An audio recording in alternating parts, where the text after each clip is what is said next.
Political campaigns can be, well, pretty predictable, right? But every so often, something pops up that just completely flips the script. And today, we're diving into exactly one of those moments. We're going to unpack how a New York City mayoral candidate took a citywide scandal and turned it into a massive scavenger hunt. And it all started with, you guessed it, a single bag of potato chips. So this is the line that kicked the whole thing off. You've got the mayoral hopeful, Zohran Mamdani, just holding a bag of chips, and he drops this super cryptic, almost playful message in a video. I mean, talk about an unconventional way to launch a political event, right? It was totally designed to make everyone watching ask the exact same thing.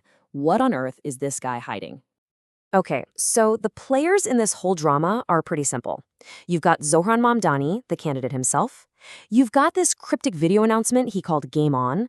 And then, right at the heart of it all, a bag of Her's sour cream and onion potato chips. And trust me on this, the brand, it is absolutely everything.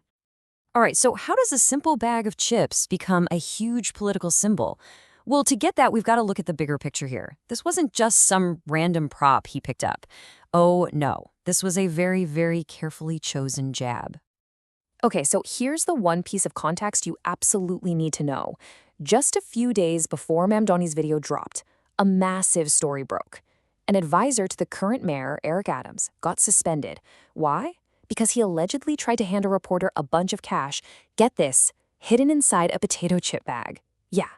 And that story, as you can imagine, immediately blew up, raising all sorts of questions about ethics and transparency in the mayor's office. And this is where the brilliance of the whole thing really clicks into place. See, Mamdani's video didn't just have any old chips. No, he used the exact same brand and flavor from the scandal. He even promised a special surprise, and then added, not a wad of cash.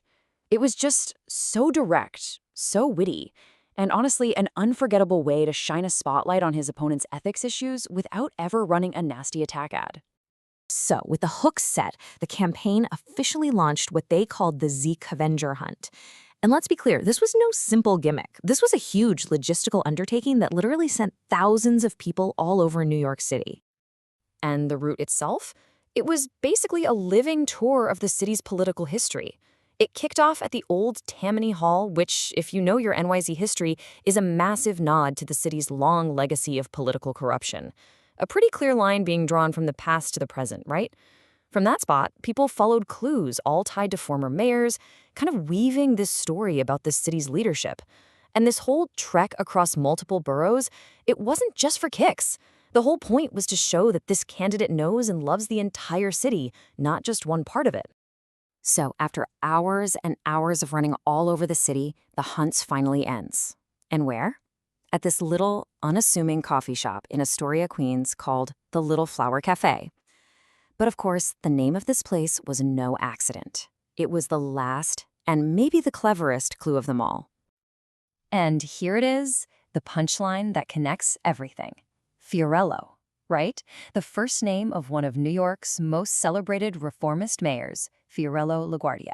Well, Fiorello is Italian for little flower.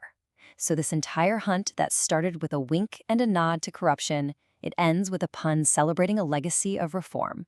I mean, you can't write a better story arc than that. So, obviously, this was way more than just a fun day running around the city.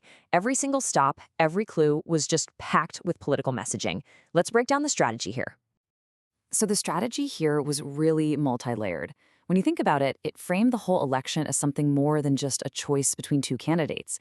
It became a decision about the city's soul, really. Are we going back to old-school machine politics, or are we moving toward reform? Plus, in today's world of social media, an event like this, super visual, super interactive, was just perfectly made to go viral. It was a great way to get younger folks who are maybe kind of tired of the usual politics engaged.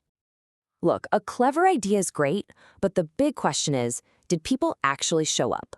And the answer to that is a huge, resounding yes. This event created a real, genuine buzz all across the city.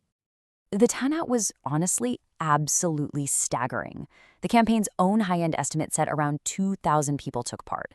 Now, for a political field event, especially one put together on such short notice, that's a massive, massive success. Now, to be fair, reports on the crowd size did vary a bit. Some news outlets said hundreds, while others were closer to that 2,000 number. But honestly, no matter what the exact number was, you just couldn't deny the visuals.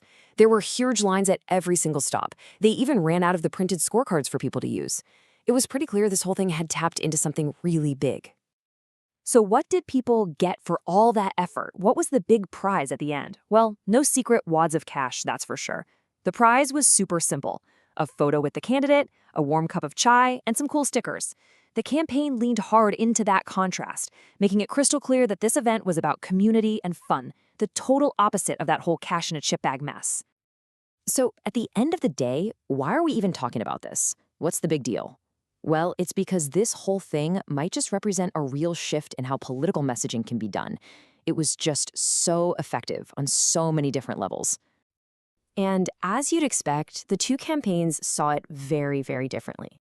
Mamdani's team called it a love letter to NYC, really pushing that idea of passion and having a deep connection to the city. Meanwhile, Mayor Autumn's camp pretty much dismissed it online as just kids' play, trying to pivot the conversation back to more traditional stuff like taxes and public safety. But, this quote from Mamdani at the finish line, it really nails the core message they were trying to get across. The entire event, from start to finish, was designed to show that love and not knowledge, to basically argue that you can't lead the city effectively if you don't have that deep connection to its culture and its history. And so all of this leaves us with one big question, doesn't it? In this age where everyone's so burned out on politics and negativity, could creative stunts like this, things that are playful, engaging, and actually pretty smart, be a better way to cut through all the noise than just another negative attack ad? The Scavenger hunt might just be a blueprint for a whole new way of campaigning.